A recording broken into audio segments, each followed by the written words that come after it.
Good morning, my dear students. Beta, today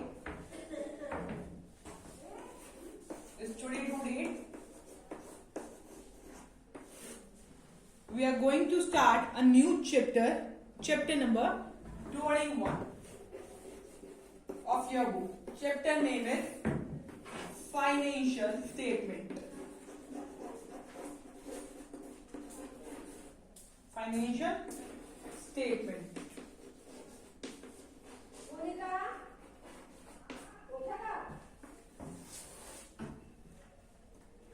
Beta, as you know,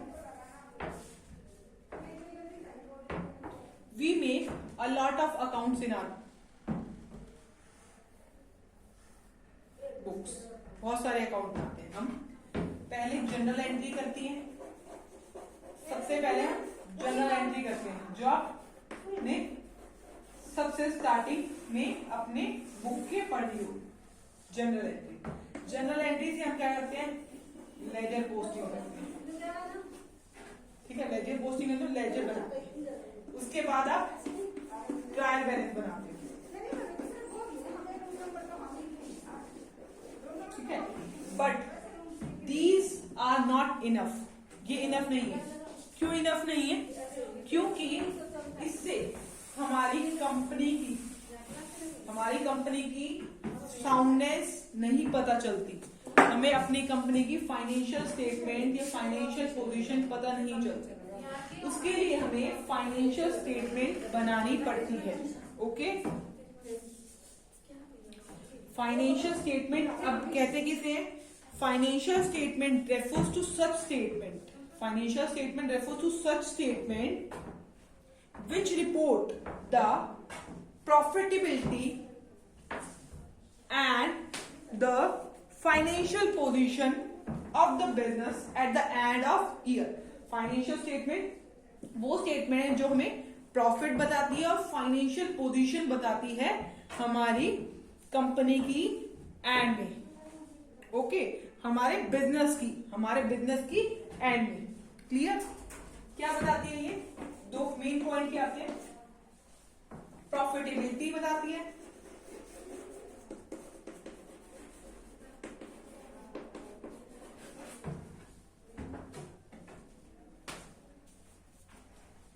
और financial position बताती है.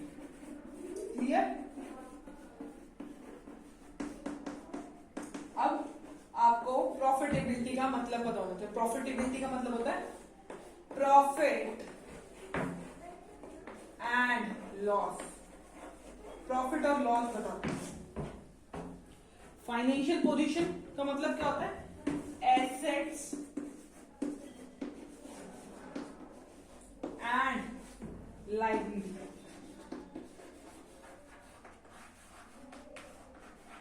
Asset and liability बताती है हमारी बिजनेस की.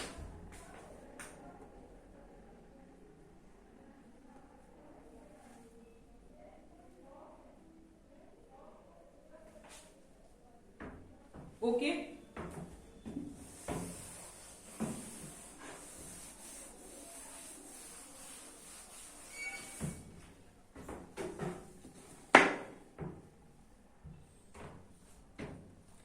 बेटा फाइनेंशियल स्टेटमेंट में हमें टू बेसिक स्टेटमेंट बनानी होती है.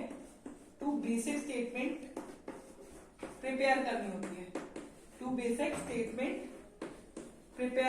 है.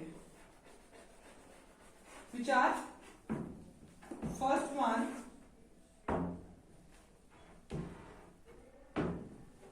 income statement.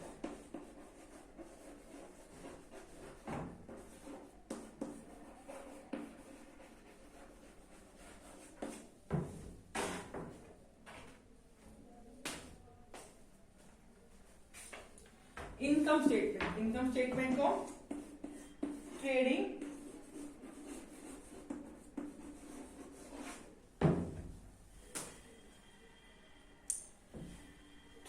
And profit and loss statement भी कहते हैं.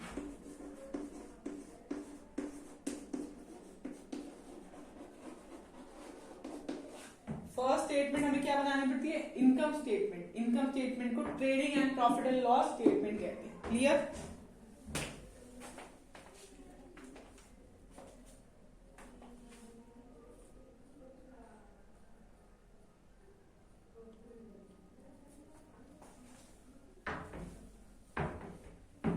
This one is the first statement. Second statement,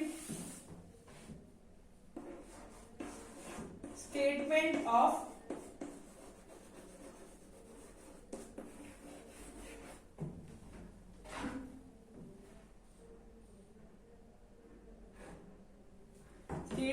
financial position. Statement of financial position. Statement of financial position.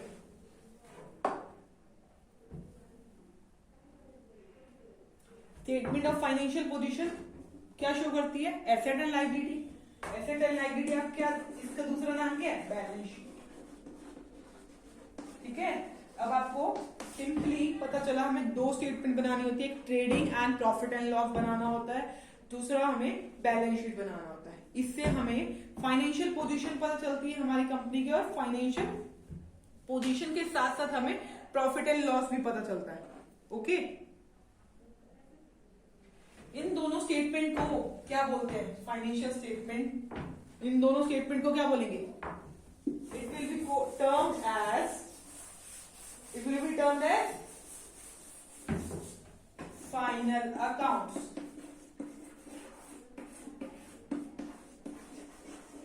इनको क्या कहेंगे, फाइनल अकाउंट्स। अब हम क्या बना रहे हैं, फाइनल अकाउंट्स बना रहे हैं।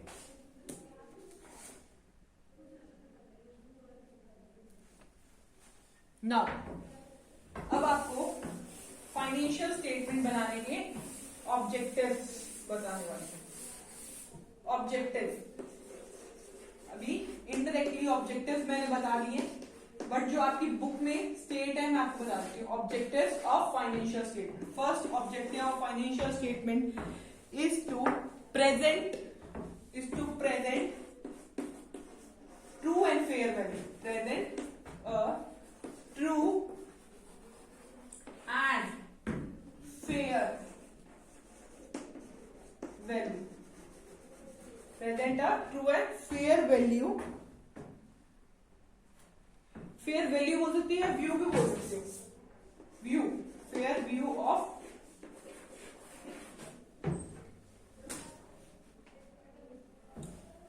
the financial performance। फाइनेंशियल जो परफॉर्मेंस है उसका फेयर व्यू का लगेगा।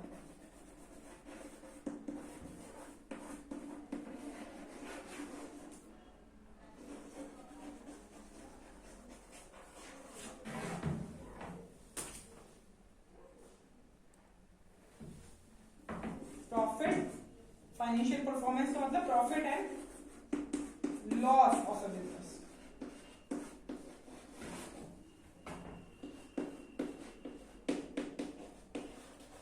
देखो अब समझिए, फाइनेंशियल स्टेटमेंट के हम ऑब्जेक्टिव पढ़ रहे हैं। पहला ऑब्जेक्टिव है to present a true and fair view of the financial performance.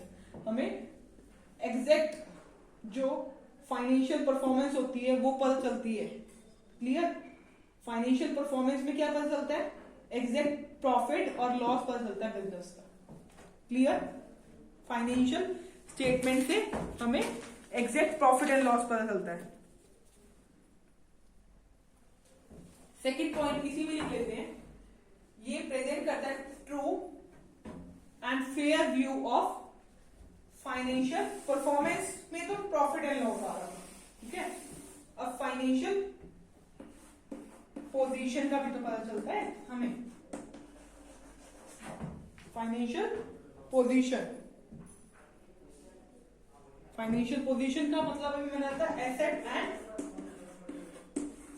Form में liability of business.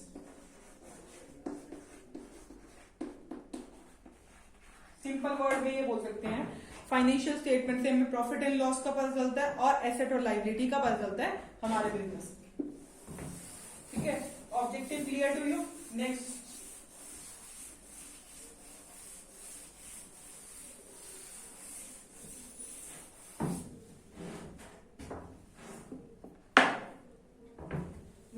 Is user. User कौन कौन है? अब फाइनेंशियल स्टेटमेंट बना रहे हो, फाइनल अकाउंट बना रहे हो, किसी के लिए तो वो यूज होगा। कौन कौन यूज करता है फाइनेंशियल स्टेटमेंट को? कौन कौन यूजर है फाइनेंशियल स्टेटमेंट? मैनेजमेंट। मैनेजमेंट देखेगा कि आप खुद के बिजनेस की क्या प्रॉफिटेबिलिटी है, क्या पोजीशन है। क्लियर? मैनेजमेंट। बाहर का भी कोई देखेगा जो इन्वेस्ट करेगा, सो इन्वेस्टर।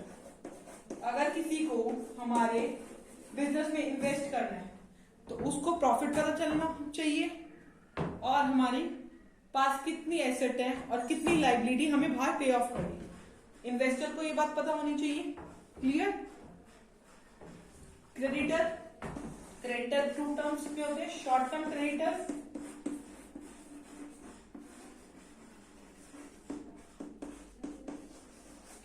और long term creditor. Short term और लॉन्ग टर्म क्रेडिटर्स क्या हमें कुछ भी अमाउंट ग्रांट कर सकते हैं अगर हमारी फाइनेंशियल स्टेटमेंट अच्छी नहीं होगी? नहीं करेंगे। तो शॉर्ट टर्म और लॉन्ग टर्म क्रेडिटर्स को भी फाइनेंशियल स्टेटमेंट देखनी होती है। नेक्स्ट वन, हमारे जो एम्प्लॉयज है वो भी हमारी पोजीशन देखेंगे, हमारे प्रॉफिट एंड लॉस देखेंगे। गवर्नमेंट भी देखेगी।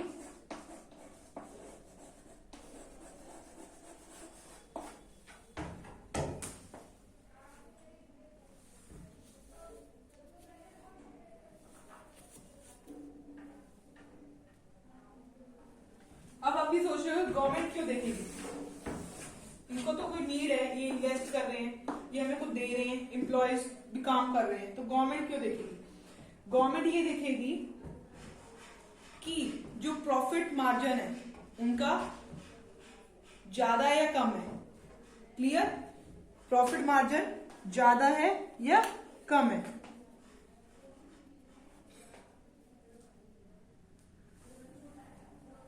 अगर प्रॉफिट मार्जिन ज्यादा है कम है, उसको देखते हुए, देखने के पॉइंट ऑफ व्यू से गवर्नमेंट क्या करती है? कंसेशन विड्रॉ कर लेती है, कई बार कंसेशन प्रोवाइड कर देती है उस इंडस्ट्री को, और ये इंक्रीज कर देती है, ये डिक्रीज कर देती है एक्सरसाइज ड्यूटी। क्लियर? गवर्नमेंट क्यों देखती है? फाइनेंशियल स्टेटमेंट समझ आया? क्योंकि गवर्नमेंट बहुत सारे क्या देती है? बहुत सारे कंसेशन देती है। अगर उसका प्रॉफिट मार्जिन देख के गवर्नमेंट डिसाइड करती है कंसेशन के बारे में और एक्सरसाइज ड्यूटी के बारे में कि हमें उससे एक्सरसाइज ड्यूटी ज्यादा लेनी चाहिए या कम लेनी चाहिए। क्लियर? गवर्नमेंट यूजर्स में गवर्नमेंट भी आते हैं।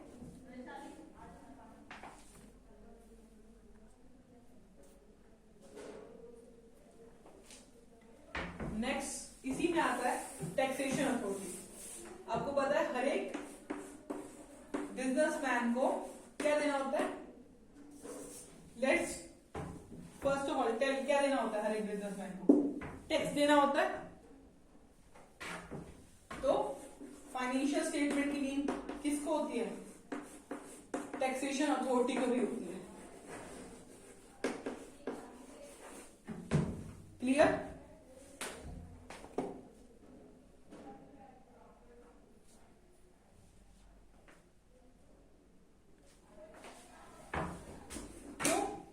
इनकम टैक्स के लिए होती है टैक्सेशन अथॉरिटी को, income tax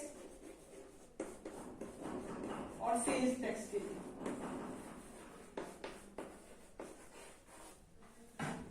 clear?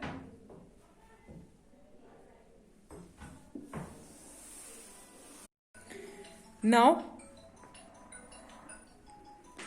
Trade association, consumer, researcher also are the researcher are also the user of financial statement. अब आपको पता है कि हमने फाइनेंशियल स्टेटमेंट को 2 पार्ट्स में डिवाइड करा है। फाइनेंशियल स्टेटमेंट को हमने 2 पार्ट्स में डिवाइड करा है। First one is trading account, second one is profit and loss account. Clear? अब आपको पता होना चाहिए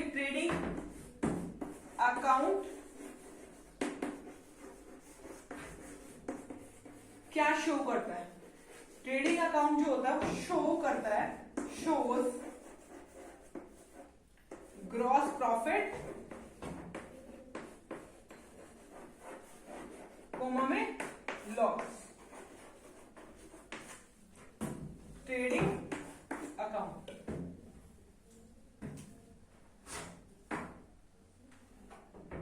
next one is profit and loss account.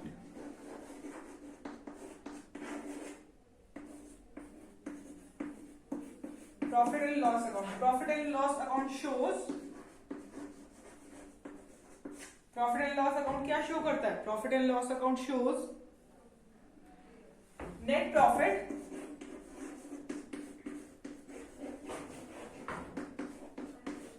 net loss। जो ग्रॉस प्रॉफिट और ग्रॉस लॉस आता है वो ट्रांसफर हो जाता है प्रॉफिट एंड लॉस अकाउंट में, उससे फिर हम नेट प्रॉफिट और नेट लॉस निकालते हैं। ओके, अब आपको पता होना चाहिए कि ट्रेडिंग अकाउंट किसे कहते हैं, किस या कौन सी आइटम्स डेबिट और क्रेडिट साइड पे ट्रेडिंग अकाउंट की आती है। क्लियर? अब आपको पता चल गया ट्रेडिंग अकाउंट जो है वो क्या कैलकुलेट करता है, ग्रॉस प्रॉफिट और gross loss. Clear?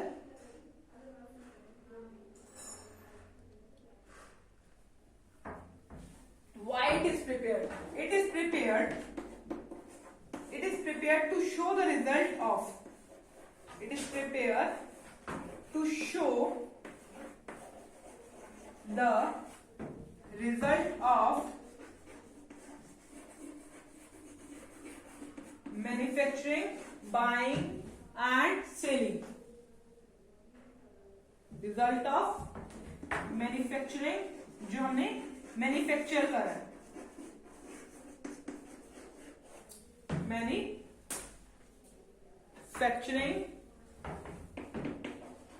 Buying and selling goods. Clear? देखो अब आपको पता लग गया ट्रेडिंग अकाउंट से हम क्या कैलकुलेट करते हैं, ग्रॉस प्रॉफिट ग्रॉस लॉस।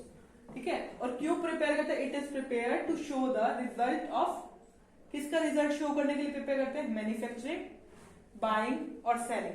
मतलब ये ट्रेडिंग अकाउंट में जो चीज बाय होगी मीन्स परचेज होगी वो आएगी, सेलिंग मीन्स सेल की आइटम वो आएगी। अब परचेज की आइटम लॉस है तो डेबिट साइड पे आएगी ट्रेडिंग अकाउंट में, सेलिंग एक गेन है, ठीक है, तो वो कहाँ आएगी, क्रेडिट साइड पे आएगी। वो आइटम्स मैं आपको बता दूंगी। Clear? So trading account is a result, trading account is a result of buying and selling, trading account is a result of buying and selling. Clear?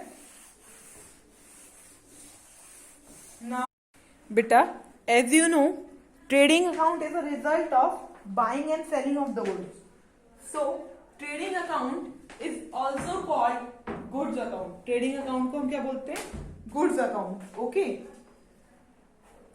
Y it is called as goods account, हम इसको goods account क्यों बोलते हैं, because all the transaction relating to goods are recorded in, सारी transaction all transaction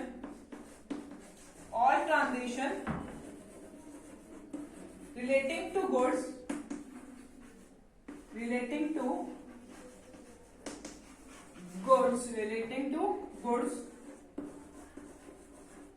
are recorded in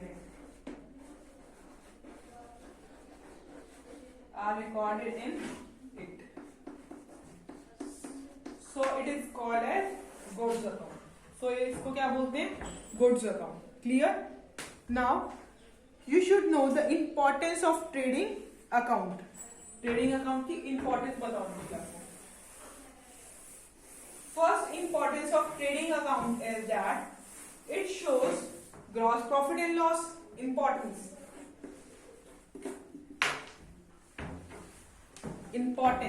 of trading account, first importance of trading account is that it shows gross profit and loss. ये gross profit और loss बताओ। Gross profit और loss से हमें true financial statement के बारे में पता चल जाता है। ओके, ग्रॉस प्रॉफिट और लॉस से हमें ये पता चल जाता है हमें कितना फायदा हुआ, क्या हमें बाइंग और सेलिंग करते टाइम में हमें फायदा हुआ या नुकसान हुआ। क्लियर, गुड्स से रिलेटेड जो हम बाइंग और सेलिंग करते हैं उसमें हमें प्रॉफिट हुआ या लॉस हुआ। Okay, it shows gross profit and loss, it shows direct expenses. ये सारे डायरेक्ट एक्सपेंसेस भी शो करते हैं। अब buying and selling of the goods किस में आता है? ट्रेडिंग अकाउंट में। ठीक है, ट्रेडिंग अकाउंट से हम ग्रॉस प्रॉफिट और लॉस निकालते हैं। और जो सारे खर्चे होंगे बाइंग और सेलिंग करते टाइम पे हमारे डायरेक्ट एक्सपेंसेस होंगे, वो भी कहाँ आएंगे? ट्रेडिंग अकाउंट में, डेबिट साइड में। तो वो सारे खर्चे कौन बताता है? ट्रेडिंग अकाउंट बताता है। जो मैन्युफैक्चर करते हैं हम या परचेज करते टाइम पे जो सारे खर्चे होते हैं डायरेक्ट एक्सपेंसेस होते हैं। ठीक है, जब फैक्ट्री से रिलेटेड खर्चे होते हैं। क्लियर, अगर सेलिंग गुड्स हमारे बन गई, फिनिश गुड्स में हो गई, उसके बाद हम सेल ऑफ कर रहे हैं या ऑफिस यूज के लिए कर रहे हैं, तो वो खर्चे इस पे नहीं आते, वो इनडायरेक्ट में आते हैं। डायरेक्ट में कैरेज, ये फैक्ट्री से रिलेटेड जो भी एक्सपेंस होते हैं वो आते हैं। वो हम जब आप अकाउंट बनाएंगे उसमें आपको क्लियर हो जाएंगे। क्लियर, अब ट्रेडिंग अकाउंट में हम ओपनिंग स्टॉक और क्लोजिंग स्टॉक भी लिखते हैं। ओपनिंग स्टॉक हम डेबिट साइड में लिखते हैं, क्लोजिंग स्टॉक हम क्रेडिट साइड में लिखते हैं। इससे हमारा कंपैरिजन हो जाता है स्टॉक का, कि हमारे पास स्टार्टिंग में स्टॉक कितना था और अब कितना है। तो comparison of closing stock, comparison of closing stock. Closing stock क्या होता है? Closing stock is a stock which is not sold in that current year. Closing stock वो स्टॉक है जो उस ईयर में स्टॉक बच गया, सोल्ड नहीं हो पाया। कंपैरिजन ऑफ क्लोजिंग स्टॉक किसके साथ करते हैं? कंपैरिजन क्लोजिंग स्टॉक का प्रीवियस ईयर के साथ, पिछले ईयर के साथ कंपैरिजन करते हैं। It provide safety against, it provide safety, it provides safety against all possible losses, against all possible losses. Fourth point is it provides safety against all possible losses.